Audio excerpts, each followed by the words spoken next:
Ken Curtis captivated audiences with his portrayal of Festus Hagen on Gunsmoke, showcasing a unique blend of humor and depth. His musical talents resonated through his performances, drawing fans to his rich voice and heartfelt songs. Beyond Gunsmoke, he left his mark in films like Five Steps to Danger and The Young Land, and made memorable guest appearances on Bonanza. However, the public persona masked a more complex reality. Curtis faced struggles that were often hidden from view, including personal challenges that shaped his life. As he navigated the highs of fame, a series of unexpected events began to unfold, leading to a shocking turn of fate. The pressures of his career and personal life intertwined, creating a narrative that few could have anticipated. This journey reveals the layers of a man who was much more than a beloved character on television, exposing the unforeseen circumstances that ultimately led to his untimely demise. Born as Curtis Wayne Gates on July 2, 1916, in the rugged terrains of southeastern Colorado, Ken Curtis was raised in an environment shaped by the values of resilience, hard work, and moral discipline. His childhood was far from ordinary. When his father ran for and won the position of sheriff in Bent County, the family moved into the basement of the local jailhouse, a unique living situation that exposed young Curtis to both the literal and figurative bars of law and order. This early exposure to authority, justice, and the human condition likely influenced his grounded demeanor and later ability to portray characters with a deep sense of realism and heart. Living in such close quarters with the realities of law enforcement and the complexities of human behavior provided Curtis with insights that would later enrich his performances. These humble beginnings not only shaped his worldview, but planted the seeds of character that would define his legacy. The lessons learned during his formative years would resonate throughout his life and career, influencing his choices and the roles he embraced. During his teenage years, Ken Curtis stood out as a unique individual who combined creativity with athleticism. He was not just an ordinary high school student. He was a vibrant presence in his community. On the football field, he showcased his leadership skills as the quarterback, guiding his team with confidence and determination. His ability to inspire his teammates was evident, as he balanced the demands of sports with his other passions. In addition to his athletic pursuits, Ken was also a talented clarinetist in the school band. This musical talent allowed him to express himself in a different way, connecting with his peers through the joy of music. His dual interests in sports and music reflected a young man eager to engage with others, whether it was through a powerful touchdown or a beautiful melody. This blend of discipline, charm, and performance would later serve him well in his career, enabling him to connect with diverse audiences and adapt seamlessly between various roles, whether on stage, on screen, or behind the microphone. During World War II, Curtis answered the call of duty and served in the United States Army from 1943 to 1945. His time in the military shaped his character, instilling a strong sense of dedication and focus that would guide him in his future endeavors. Before the war, he had started college with dreams of becoming a doctor, reflecting his early desire to help others. However, the experiences he gained during his service led him to reevaluate his life choices. After returning from the war, Curtis discovered a profound love for music that he could not ignore. This passion prompted him to abandon his medical aspirations and pursue a career in entertainment. This decision was not merely a change in profession. It marked the beginning of a lifelong journey dedicated to bringing joy and storytelling to audiences through his voice and performances.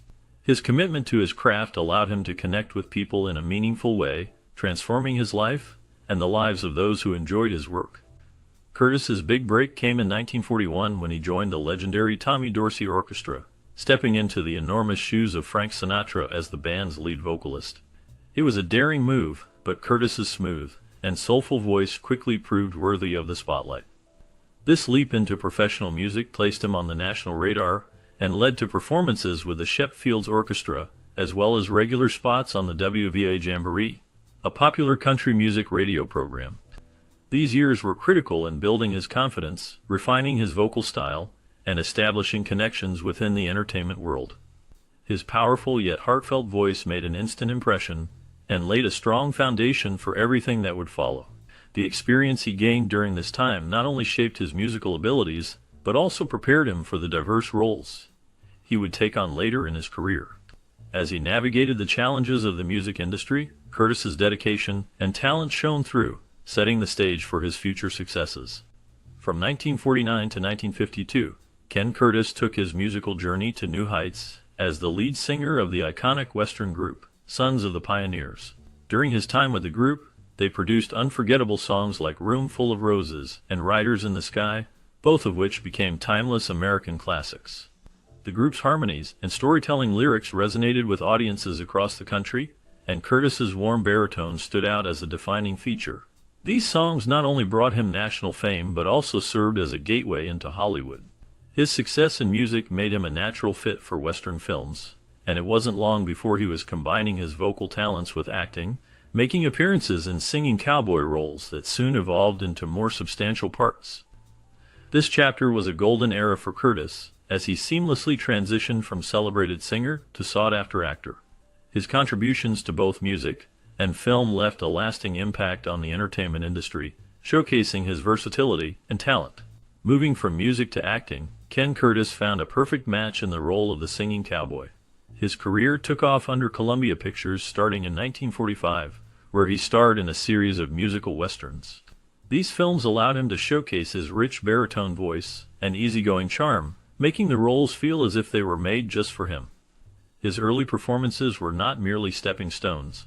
They helped him gain a loyal fan base and highlighted his unique talent for blending song with storytelling. As he progressed in his career, Curtis collaborated with legendary filmmakers like John Ford and iconic actors such as John Wayne. In notable films like Rio Grande and The Searchers, he made a mark with his authenticity and rugged warmth, whether in featured or uncredited roles. His bond with John Wayne grew into a lasting friendship and professional partnership that spanned many years. Curtis's journey through the film industry showcased his adaptability and deep passion for the Western genre, a genre he would come to embody like few others. During the 1950s and 60s, Ken Curtis showcased his versatility as an actor by taking on a variety of roles in both film and television. He moved beyond the musical performances and Western characters that initially defined his career. His guest appearances on popular shows like Have Gun, Will Travel, Perry Mason, and Ripcord highlighted his ability to adapt to different genres and characters. In Ripcord, he played a seasoned skydiver who took on the role of a mentor to younger daredevils. This character allowed him to display a blend of toughness, experience, and warmth, showcasing his range as an actor. Curtis's performances were not just about the roles he played, they revealed his dramatic depth and natural presence on screen. Whether he was portraying lawmen, rugged adventurers, or wise mentors, he infused each character with a sense of humanity that resonated with audiences. His ability to leave a lasting impression, regardless of the size of his role, made him a memorable figure in the entertainment industry. In 1967, Ken Curtis accepted the role that would define his legacy, Festus Hagen on Gunsmoke. Originally introduced as a side character, Festus quickly became a fan favorite due to his scruffy look, unpredictable behavior, and nasal twang that Curtis famously modeled after a real-life mountain man named Cedar Jack. What began as a supporting role soon evolved into a major character, with Curtis eventually appearing in 3 or 4 episodes, more than any other deputy on the show. Festus was lovable, gruff, loyal, and full of unexpected wisdom, and Curtis brought him to life with such depth and authenticity that he became an essential part of Gunsmoke's enduring success. Behind the scenes, Curtis worked hard to ensure Festus remained grounded and relatable, and his performance continues to resonate with audiences decades later. His portrayal helped Gunsmoke become one of the most iconic shows in television history. During the height of his fame from Gunsmoke, Ken Curtis never allowed himself to be limited to just one role. He took advantage of the show's off-seasons by performing in live Western-themed shows across the country. These performances were filled with music, comedy, and the classic cowboy charm that fans adored. By engaging with audiences in this personal way, he showcased his dedication to his craft and his fans. Beyond his entertainment career, Curtis was active in civic life, notably supporting Ronald Reagan's presidential campaign in 1976. This involvement reflected his values and his presence in the public sphere outside of acting. He also embraced new opportunities, such as lending his distinctive voice to Disney's animated film Robin Hood in 1973, where he voiced Nutsy the Vulture. This role demonstrated his ability to bring a cartoon character to life, making it feel genuine and endearing. Throughout this period, Curtis solidified his reputation as a versatile performer who could excel in various formats while remaining true to his Western roots. In the later chapters of his career, Curtis remained active and respected in the Western entertainment world. He co-starred in the short-lived but memorable television series The Yellow Rose, which showcased his enduring talent and charm. His involvement in this series allowed him to connect with both new audiences and longtime fans who appreciated his contributions to the genre. Additionally, he continued to make guest appearances on various shows, keeping his face familiar and beloved among viewers. In 1981, he received one of the highest honors for any Western performer induction into the Western Performers Hall of Fame at the National Cowboy and Western Heritage Museum in Oklahoma City. This recognition was significant, as it acknowledged decades of dedication to a genre that shaped American culture. His legacy lived not only through his on-screen work, but also through the influence he had on younger performers who admired his craft. Even as he aged, Curtis remained a figure of admiration and nostalgia, serving as a bridge between the golden era of Westerns and the generations that followed. Ken Curtis's personal life was a mixture of traditional values, quiet resilience, and enduring love.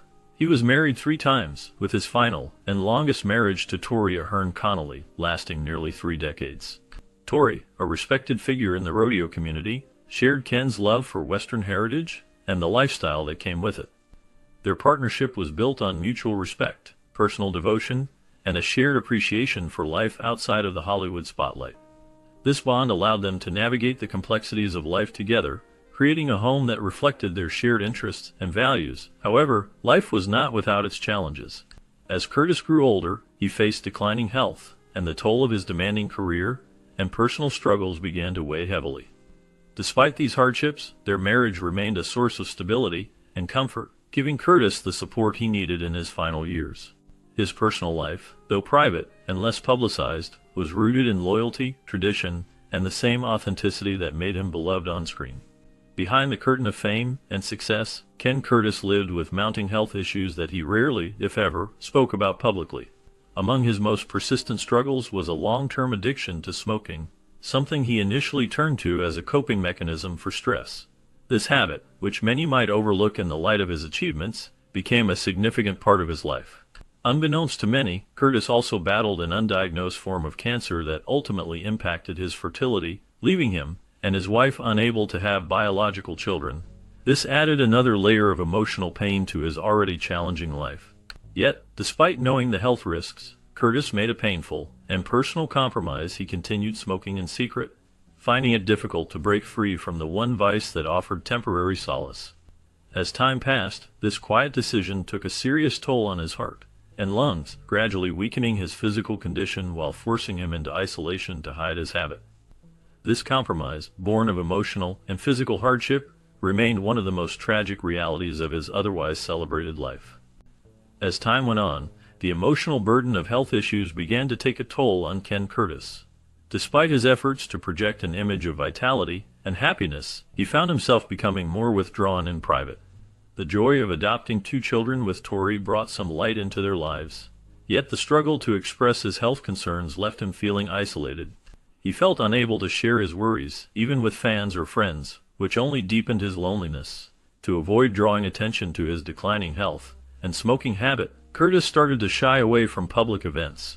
This avoidance became a way to shield himself from the scrutiny of others. As his health continued to decline, anxiety began to seep into his life, eventually transforming into a quiet, chronic depression that marked his final months. The weight of managing his career legacy alongside personal struggles became increasingly overwhelming. Although he maintained his dignity, those who were close to him later reflected on a man burdened by sadness, a stark contrast to the lively characters he had once brought to life on screen. In the final chapter of Ken Curtis's life, the burdens he had long carried finally became too heavy. Despite being the pillar of his household and continuing to manage all financial responsibilities, his physical and emotional health had reached a breaking point. He suffered from arteriosclerosis, a progressive hardening of the arteries, and his long-term smoking had led to serious heart disease. The years of pushing through his pain, hiding his condition, and maintaining a brave face caught up with him in a quiet but devastating way. On April 28, 1991, at his home in Clovis, California, Curtis passed away in his sleep from a massive heart attack. His ashes were later scattered over the open plains of Colorado, a poetic return to the rugged land that had shaped him. His death was a solemn end to a life filled with triumph, talent, and silent suffering. the legacy he left behind continues to resonate with fans and those who admired his work, reminding everyone of the complexities of life and the hidden struggles many face. Ken Curtis left behind far more than just a character or a performance. He left behind a legacy built on authenticity, strength, and a deep love for his craft. Fans remember him not only for his unforgettable portrayal of Festus Hagen, but also for his rich contributions to country and Western music, his many roles across television and film, and his consistent devotion to the Western genre. He was a man of integrity, never chasing the spotlight, yet always giving his all to whatever role he played. His ability to navigate a demanding career while quietly enduring serious health struggles is a testament to his resilience. For many, Curtis represents the kind of actor who made audiences feel at home, a performer who never let the glamour of fame overshadow his humanity. His work continues to inspire generations, reminding us that even in the face of personal hardship, grace and dedication can shine through. His influence remains strong, encouraging others to pursue their passions with the same commitment and heart that he exemplified throughout his life. Today, a bronze statue of Ken Curtis as Festus Hagen stands proudly in Clovis, California, a permanent tribute to a man who brought so much warmth, humor, and authenticity to American screens.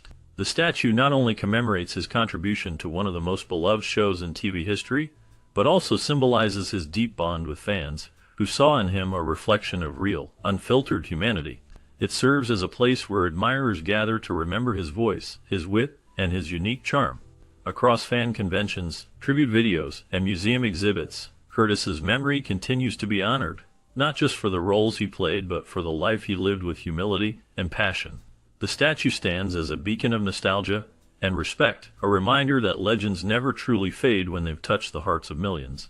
His legacy lives on through the stories shared by those who loved his work, ensuring that his spirit remains alive in the hearts of fans everywhere. The story of Ken Curtis serves as a poignant reminder of the complexities of life behind the scenes of fame. While he brought joy to many through his role as Festus Hagen and his musical performances, his life was not without its struggles. The unexpected events that unfolded in his later years highlight the often unseen pressures that accompany a public career. These pressures can lead to unforeseen consequences, affecting mental and emotional well-being. Curtis's journey illustrates that even those who seem to have it all can face significant challenges. His legacy is not just in the laughter and music he shared, but also in the lessons learned from his experiences. The narrative of his life encourages us to look beyond the surface and understand the deeper realities that individuals may face, reminding us of the fragility of life and the importance of compassion for